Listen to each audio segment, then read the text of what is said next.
Hello and welcome to Unit 3. Unit 3 is all about solving polynomials. Today, we're going to solve by factoring. Remember that time that I said it doesn't go away? Here we are. So at the end of last unit, I gave you this think it through chart. So you're always going to start with the GCF, and then what you do next is based off of the terms. You could either do dots, X method. Don't forget that we have quadratic form, normal X method, and X method 2.0. Remember to check for dots. Or you could group. And again, don't forget to check for dots. Now today we're going to just take it a level up, okay? So once we have everything factored, we're going to set each factor or each section equal to 0. Then we're going to solve it, just like you would have done in Algebra 1. Keep in mind, the square root of -1, that's I. Yeah, remember him?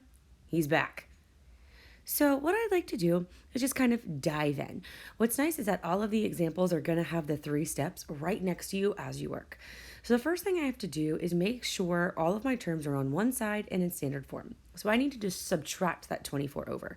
So that's going to give me n squared plus 5n minus 24 is equal to 0. There is no GCF and it is 3 terms. So we're going to do X method. So I need 2 numbers that multiply together to give me -24 and add to give me 5. 8 and -3. So since this one is normal, since I have a leading coefficient of 1, that's going to give my factors n plus 8, n minus 3. And it is okay if you have them backwards from me. Last step, we're going to set each one of those pieces equal to 0. So I've got n plus 8 equals 0. Going ahead to solve for that, that gives me n equals -8. Then I have n minus 3 is equal to 0. Add 3. So I have n equals 3.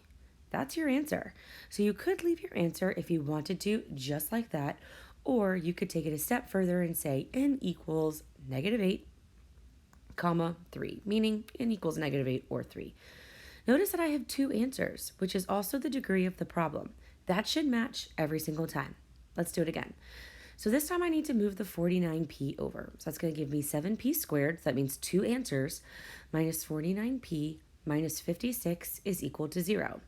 This time, I have a GCF, so let's take it out.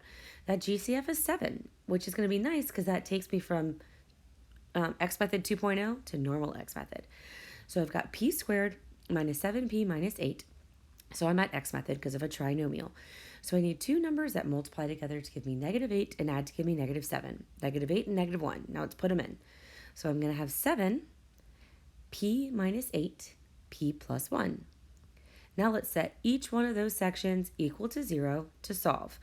So first thing I'm going to have is 7 equals 0. The next one is p minus 8 equals 0. And p plus 1 equals 0. Now let's kind of talk about what that means. Now, 7 equals 0, that just doesn't make sense. So that's not actually part of my answer. I'm going to come back to that, though, in a minute. So I have p plus equals 8 and p equals -1. Those are my solutions. Now let's say you have a GCF that has an x in it, okay? If that's the case, you would have x equals 0.